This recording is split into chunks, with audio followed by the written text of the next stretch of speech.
साथियों, आज की कहानी कोई नहीं जो लिखी गई है शेरवुड एंडरसन द्वारा।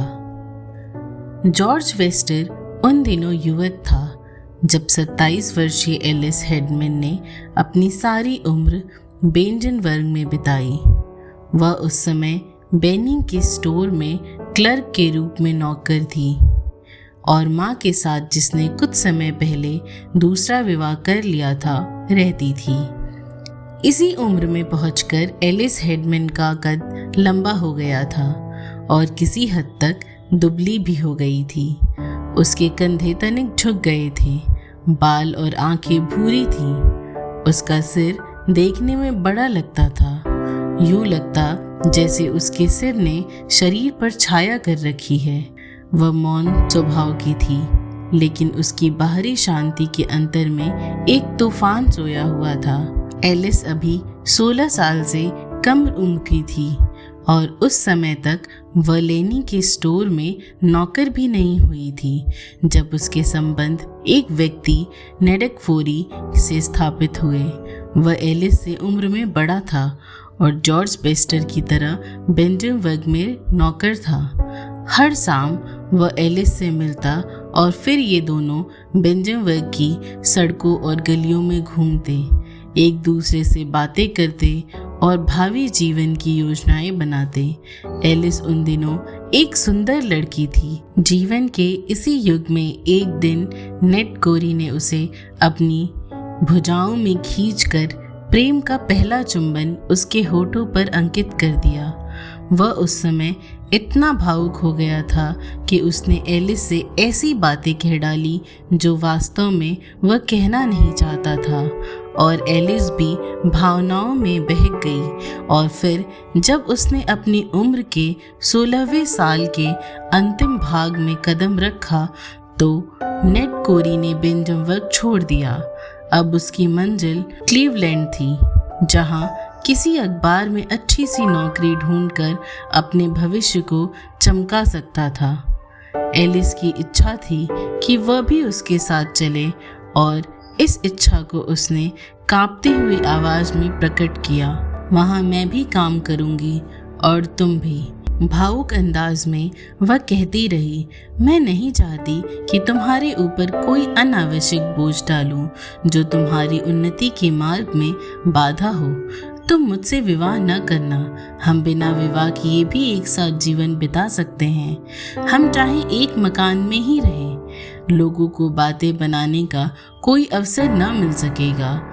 उस नगर में बिल्कुल अजनबी होने के कारण लोग हमारी और कोई ध्यान न देंगे। नेड कोरी एलिस की इस राय और इरादे पर परेशान हुआ और साथ ही साथ उसके दिल में एलिस के लिए सहानुभूति की भावना भी पैदा हो गई। वह इस लड़की को अपनाना चाहता था, पर बाद में उसने इस विचार को मन से निकाल दिया। इसके बावजूद वह एलिस की देखभाल और रक्षा की भावनाओं को मन से समाप्त न कर सका। उसने तेजी से कहा, मैं तुम्हें कोई ऐसा काम न करने दूंगा। जैसे ही कोई अच्छी नौकरी मिली मैं तुरंत वापस आ जाऊंगा, लेकिन फिलहाल यह संभव नहीं। तुम अभी यहीं ठहरो, इसलिए कि यही बात हमारे लिए बेहतर भी है। शाम के समय बेंजनबर्ग छोड़ने से पूर्व वह फिर एलिस से मिला।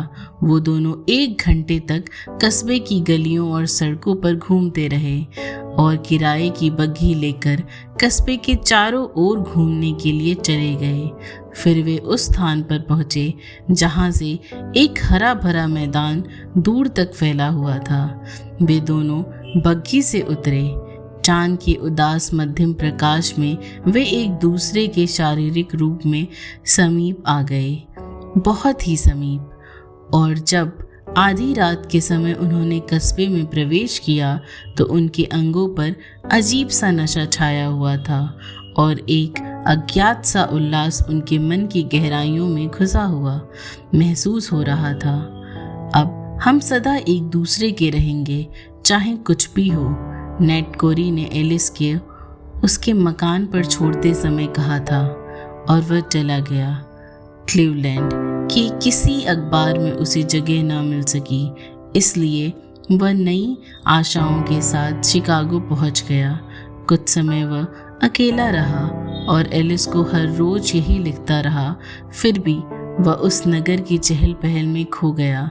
नए मित्र मिले, नए संबंध बने, नया जीवन शुरू हुआ। शिकागो में जिस मकान में वह रहता था उसमें कई स्त्रियां भी थीं और उनमें से एक ने उसे बहुत अधिक प्रभावित किया और वह उसकी ओर बढ़ गया।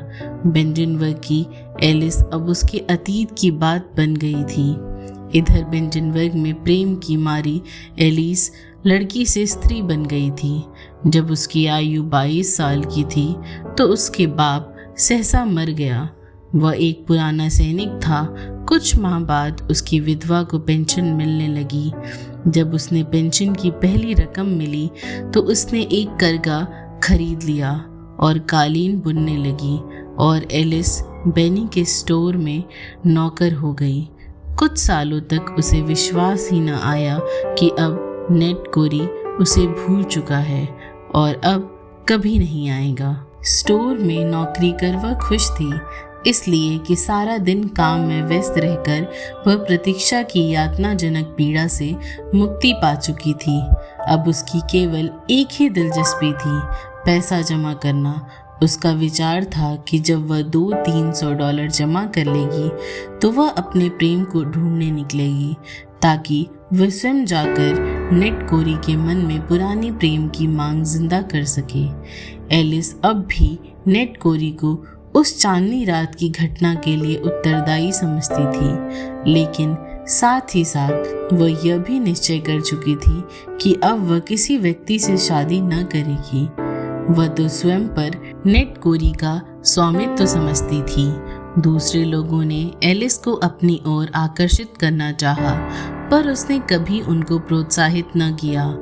एलिस स्टोर में सुबह 8 बजे से 6 बजे शाम तक लगातार काम करती और सप्ताह के 3 रातों में वह 2 बार 7 बजे से रात 9 बजे तक स्टोर में काम करने चली जाती। ज्यों-ज्यों समय बीतता रहा, एलिस में वह यादें पैदा होती गईं जो एकांत प्रिय लोगों में होती हैं। रात को जब अपने कमरे में जाने के लिए जीने पर चढ़ती तो घंटों खड़ी होकर धीमे स्वर में प्रार्थना करती, उन चीज़ों के लिए जो वे अपने प्रेमी से कहना चाहती थी। फिर भी वह निष्प्राण वस्तुओं की शौकीन हो गई। वह इस बात को भी सहन न कर सकती थी कि कोई उसके कमरे के फर्नीचर को छू भी ले। पैसा जमा करने की इच्छा, जो शुरू में एक उद्देश्य के लिए थी कि वह नगर जाकर नेड कोरी को ढूंढती, समाप्त हो गई थी। पैसा जमा करना उसकी आदत बन गई थी। वह घंटों असंभव सपनों में खोई रहती।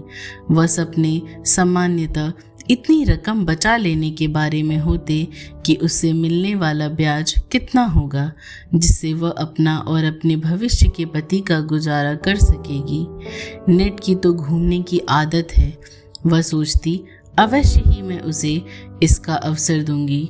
कुछ दिनों में जब हमारा विवाह हो जाएगा, मैं अपनी और उसकी पैदा की हुई रकम बचाती रहूंगी। फिर हम दोनों धनी हो जाएंगे और सारी दुनिया की सैर के लिए जाएंगे। बेनी के स्टोर में सप्ताह, महीने और महीनों सालों में ढलते रहे और एलिस अपने प्रेमी की वापसी की प्रतीक्षा करती रही, सपने देखती रही। वह कभी सामने की खिड़की को आकर खड़ी हो जाती और चुपचाप बाहर फैली हुई वीरान सड़कों पर नजरें जमाए रहती और उन रंगीन शामों की कल्पना में खो जाती जो उसने नेड कोरी के साथ बिताई थी और उसने कहा था, अब हम सदा एक दूसरे के रहेंगे। इन शब्दों की प्रतिध्वनि उसके कानों में गूंजती रही। वह जो कभी लड़की थी अब स्त्री बन गई थी। फिर उसकी आंखें आंसुओं से भर जाती जब कभी स्टोर का स्वामी बाहर जाता और वह दुकान में अकेली रह जाती तो वह काउंटर पर सिर रखकर रोती और सिसकती रहती, मेरे नेड, मैं अभी तक तुम्हारी प्रतीक्षा में हूँ। और वह शब्द वह दोहराती और दोहराती रहती और फिर सहसा एक अज्ञात भय उसकी अनुभूतियों पर आ जाता कि अब वह कभी वापस न आएगा। वसंत ऋतु में जब बरसात समाप्त हो जाती है और गर्मी के लंबे दिन शुरू होने से पूर्व बेंटनबर्ग के चारों ओर का प्रदेश सुंदर हो जाता है।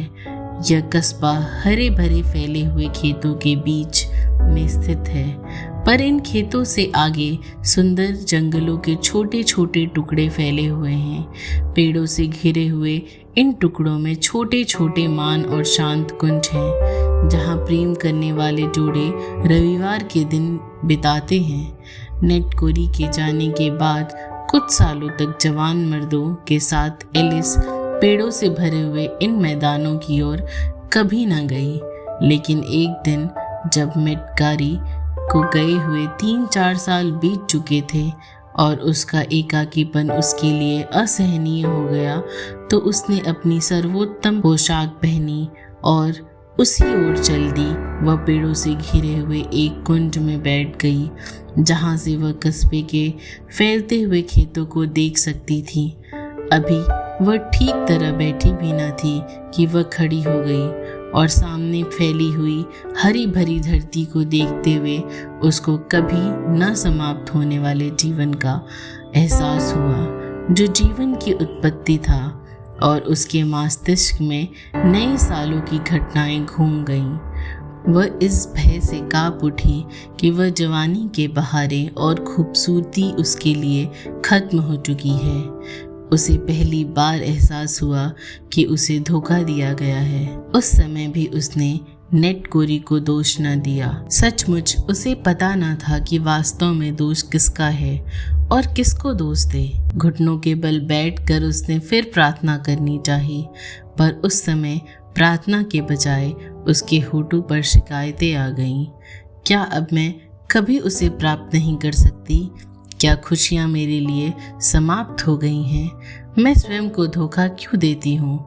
वह सिसक पड़ी और इस तरह उसे अज्ञात किस्म की शांति प्राप्त हुई और उसके मन में पहली बार उस समय से मुकाबला करने की साहस पैदा हो गया, जो भय उसके जीवन का एक अंग बन गया था। जब एलिस 25 साल की हुई तो घटनाएं हुई जिन्होंने उसके इस नीरस जिंदगी में हलचल मचा दी।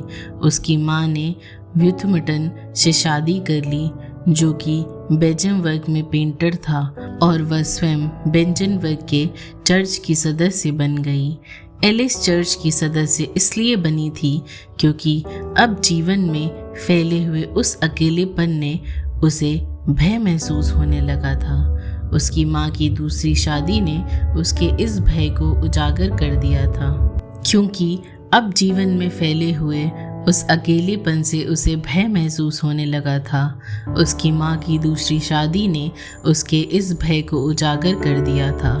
अब मैं बड़ी तेजी से बूढ़ी हो रही हूँ और मैं बड़ी अजीब सी हो गई हूँ। अगर नेड वापस आ गया तो अब वह मुझे पसंद न करेगा। जिस नगर में वह रहता है वहाँ के लोग जवान हैं, वहाँ इतने हंगामे हैं कि लोग बूढ़े हो ही नहीं सकते। यह शब्द दोहराते हुए उसके होठों पर बड़ी सी यातनाजनक मुस्कुराहट रहती थी और फिर वह जीवन और लोगों में घुल मिल जाने के लिए बढ़ती गई। एलिस ने असाधारण रूप में प्रयत्न किया और उसमें वह सफल भी रही कि अब वह जीवन को नए अंदाज में ढाल सकेगी। परंतु कभी कभी यूं होता कि उसका यह इरादा पतनशील हो जाता और ऐसे अवसरों पर उसकी आंखें भीग जाती। ड्रग स्टोर के क्लर्क के साथ चलते हुए वह सामान्यतः चुपचाप रहती, लेकिन कभी कभी वह अंधेरे से गुजरती तो वह अपना हाथ बाहर निकालकर बहुत धीरे से उस क्लर्क के कोट को छूती, और जब वह उसे घर पर छोड़कर आगे बढ़ जाती तो वह तुरंत ही घर में प्रवेश न करती, बल्कि थोड़ी देर के लिए दरवाजे पर खड़ी सोचती रहती। वह चाहती कि ड्रग क्लर्क को आवाज़ दे और कहे कि वह उसके साथ थोड़ी देर के लिए पोर्च में, वहाँ अंधेरा फैला हुआ है, ठहरे। लेकिन इस विचार से कि शायद वह उसकी बात न समझे, वह स्वयं ही भयभीत हो जाती। 27वें साल के आरंभ में एलिस पर असहनीय भावनाओं ने अधिकार जमा लिया। अब उसके लिए डग क्लर्क का साथ असहनीय हो गया था। अब जब कभी वह शाम के समय एलिस के पास आता, वह उसे यूं ही टरका देती। अब उसका मस्तिष्क जाग गया है। जब वह काउंटर पर खड़े खड़े थक जाती तो वह सीधे घर जाती और अपने बिस्तर पर पड़ी रहती। आंखें फोड़ वह अंधेरे में अज्ञात चीज़ों को ताकती रहती। यद्यपि वह कभी कभी नेटकोरी के बारे में सोचती, पर यह विचार कि उसे केवल नेटकोरी का ही होकर रहना है, वह उसके लिए समाप्त हो चुका था। उसकी इच्छाएं अजीब तौर पर डगमग हो गई थीं। अब न उसे नेटकोरी की आवश्यकता थी, न किसी अन्य आदमी की।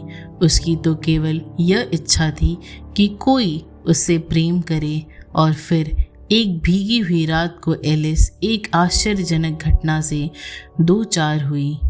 उसने उसको और भी भयभीत कर दिया और वो बुरी तरह घबरा गई। रात के 9 बजे जब वह स्टोर से वापस आई तो मकान खाली था। वुशमटन, उसका सौतेला बाप, कस्बे में कहीं बाहर गया हुआ था और उसकी माँ पड़ोस में किसी के घर गई हुई थी। एलिस सीढ़ियाँ चढ़कर अपने कमरे में गई और अंधेरे में उसने अपने कपड़े उतार डाले। क्षण भर के लिए वह यूं ही निरावरण खिड़की से निकट शीशे पर वर्षा की बूंदों की आवाज़ें सुनती रही और फिर एक अजीब सी इच्छा उसके अंगों पर फैल गई। बिना सोचे समझे कि वह क्या कर रही है, वह जीने की सीढ़ियां उतरती चली गई और अंधेरे मकान से निकलकर वह वर्षा में आ गई। मकान से बाहर हरियाली में खड़े उसने अपने बदन पर वर्षा की ठंडी ठंडी बूंदें अनुभव की और फिर उसका मन चाहा कि वह यूं ही निरावरण सड़कों पर भागती चली जाए। वह तो बस दौड़ना चाहती थी, चिल्लाना चाहती थी, यहाँ तक कि बस कोई और अकेला आदमी मिल जाए तो उसे सीने से चिपटा ले। मकान के सामने से एक आदमी फुटपाथ पर अपने घर की ओर जा रहा था। एलिस तेजी से भागी। एक पैशाचिक भावना उसमें पैदा हुई। मुझे क्या परवाह, यह कौन है? वह अकेला है और मैं अवश्य उसके पास जाऊंगी, उसने सोचा और फिर बिना सोचे समझे कि उसके पागलपन का क्या नतीजा होगा, उसने धीरे से पुकारा, ठहरो, और फिर चिल्ला पड़ी, रुको, मत जाओ। वह ठहर गया। वह एक बूढ़ा आदमी था और किसी हद तक बहरा भी। अपना हाथ मुंह के करीब रखकर उसने पूछा, क्या क्या कहा? एलिस जमीन पर गिर गई और थरथराने लगी। उस समय वह इस विचार से बेहद भयभीत हुई कि वह क्या कर चुकी है। और जब वह आदमी चला गया तो थोड़ी देर तक उसमें इतना साहस न था कि वह स्वयं अपने पैरों पर खड़ी हो जाए। फिर वह हाथों और घुटनों की सहायता से बच्चों के अंदाज में मकान की ओर रेंगने लगी। अपने कमरे में पहुँच कर उसने दरवाज़ा बंद कर लिया और अपनी ड्रेसिंग टेबल दरवाजे के पास खिसका ली। फिर उसके शरीर में एक झुरझुरी सी आई, जैसी कि सर्दी के एहसास से आती है। और फिर जब वह अपने बिस्तर में लेटी तो उसने अपना मुंह तकिए में दे दिया और फूट फूट कर रोने लगी। मुझे क्या हो गया है? अगर मैंने ध्यान न दिया तो मैं स्वयं को तबाह कर लूँगी, उसने रोते हुए सोचा। और फिर दीवार की ओर मुंह करके स्वयं में वह सहसा, मुझे क्या हो गया है? अगर मैंने ध्यान न दिया तो मैं स्वयं को तबाह कर लूँगी, उसने रोते हुए सोचा। और फिर दीवार की ओर मुंह करके स्वयं में वह साहस पैदा करने का प्रयत्न करती रही, जिससे वह उस कटु सत्य का मुकाबला कर सके कि बहुत से लोग अकेले ही जिंदा रहते हैं और मर भी जाते हैं, और बेंटनवर्ग में भी ऐसा हो सकता है। धन्यवाद।